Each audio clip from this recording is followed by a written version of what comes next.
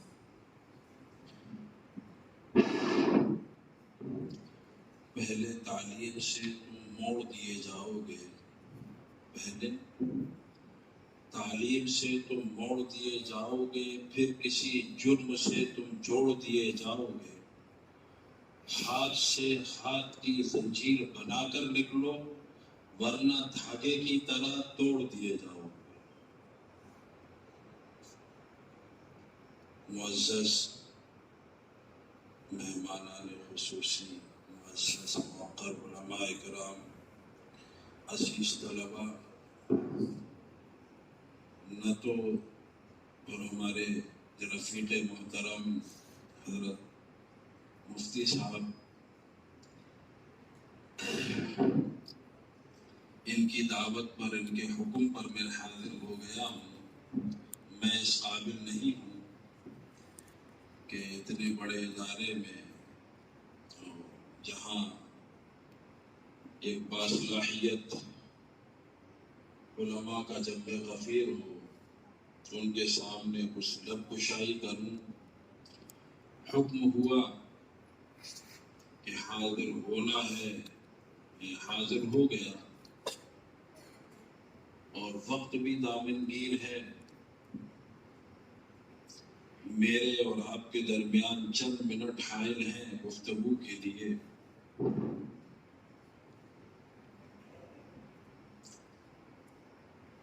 عزیز طلباء، بزرگوں، دوستوں، علم کوئی تعلیمی ادارہ ہے، مجھے دیگر بات کچھ کرنا نہیں ہے۔ اس ادارے کے فضائل، اس ادارے کی ترقی، اس کی محنت، گد و کاوش، اس میں کس کس صاحب نے، کن حضرات کی قربانیاں کتنی ہیں، یہ سب آیا ہے، ہمارے سب سامنے ہے۔ اس سے متعلق مجھے کچھ اب لب کشائی کرنے کی ضرورت نہیں ہے۔ مجھے صرف اور صرف تعلیم سے متعلق چند منٹ صرف بات کرنی ہے کہ تعلیم ہمارے لیے کتنی ضروری ہے، کتنی ضروری ہے۔ اس تعلیم کو جو ہم نے اور ایک بڑا جنب غفیر ہے کہ اس نے بانٹ دیا ہے کہ ایک دنیاوی تعلیم اور ایک دینی تعلیم۔ یہاں پر شاید چھوٹے طلباء نہ سمجھ سکے، وہاں تک ہمارے معزز موقر علماء کرام تشریف فرما ہے۔ امام الانبیاء جناب محمد رسول اللہ صلی اللہ علیہ وسلم نے ایک موقع پر دعا کی، اللہم انی اسألک علما نافعا۔ ایک موقع پر آپ نے پناہ چاہی، اللہم انی اعوذ بک من علم لا ينفع۔ میں پوچھنا چاہتا ہوں، ان موقعوں پر حضور علیہ السلام نے کیا کسی دنیا کا علم یا دین کا علم، ان دونوں طرف کوئی اشارہ کیا گیا؟ کوئی اشارہ نہیں کیا۔ آپ نے دعا فرمائی، اللہم انی اسألک علما نافعا، اے اللہ میں آپ سے علم نافع کا سوال کرتا ہوں، ایسے علم کا جو ہمارے لیے نفع بخش ہو، انسانوں کے لیے نفع بخش ہو۔ اے اللہ، دوسرے ارشاد فرما، میں پناہ چاہتا ہوں ایسے علم سے جو نفع نہ دینے والا ہو، غیر نافع ہو، جس سے انسانوں کا نفع نہ ہو. ہمیں امام الانبیاء جناب محمد الرسول اللہ صلی اللہ علیہ وسلم کے ان دو جگہوں کے دو حدیث کے ٹکڑوں سے یہ پتہ چلتا ہے کہ علم کی کوئی تقسیم نہیں ہے. جن علموں کو ہم نے تقسیم کیا ہے وہ ہم نے اپنی طرف سے، کوئی دنیاوی علم نہیں ہے، کوئی دینی علم نہیں ہے، تعلیم کی علم کی کوئی تقسیم نہیں ہے. صرف یہ ہے کہ جو علم انسانوں کے لیے نافع ہو وہ دین ہے، اور جو غیر نافع ہو، نفع مند نہیں ہے، نفع بخش نہیں ہے، وہ علم نہیں ہے. اس کو دنیا کا کوئی بھی ہونا کچھ بھی نام دیا جا سکتا ہے، لیکن وہ علم نہیں ہے. علم وہ ہے جو انسانوں کے لیے نفع بخش ہو. اور علم یہ وہ دولت ہے، وہ چیز ہے کہ سب سے پہلی وحی جب نازل ہوئی تو سب سے پہلے اس کی طرف اللہ نے حکم نازل فرمایا، اقرأ بسم ربک الذی خلق. اس وقت مکے میں بھی تمام قسم کے جرائم تھے، تمام قسم کے گناہوں میں ملوث تھے لوگ. تو کوئی وحی یہ نازل نہیں ہوئی کہ آپ ان کو جھوٹ بولنے سے منع کرو، زنا کرنے سے منع کرو، شراب پینے سے منع کرو، اور فلاں گناہ سے لوگوں فلاں. صرف اور صرف یہ کہ ان کو جو ہے پڑھاؤ، تعلیم دو. اقرأ سب سے پہلا 2 سال تک پھر وحی نازل نہیں ہوئی. 2 سال تک سب سے پہلا یہ حکم آیا تھا. علم ہوتا ہے. اگر تم کسی قوم کو تباہ کرنا چاہتے ہو، اس کا ملیمیٹ کرنا چاہتے ہو، اس کو ختم کرنا چاہتے ہو، اس کے وجود کو، اس سے تعلیم کو چھین لو، وہ قوم خود ختم ہو جائے گی. آج ہمیں پورے طریقے سے، مکمل طریقے سے وقت نہیں ہے کوئی وضاحت کا.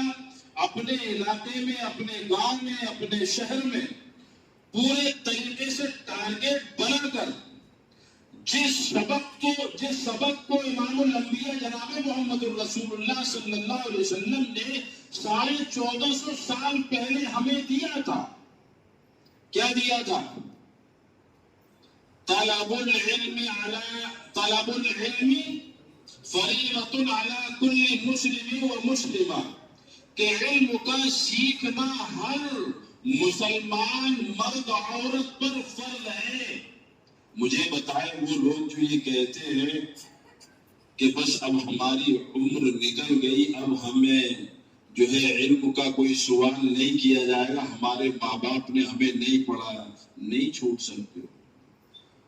حدیث میں امام الانبیاء نے یہ الفاظ ارشاد فرمائے، ہر مسلمان مرد عورت پر وہاں کوئی بڑے اور چھوٹے کی اور جوان کی کوئی تقسیم نہیں ہے، اور نہیں علم سیکھنے کا کوئی دور ہے.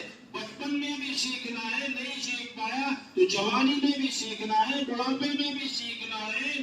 اور جو حرام و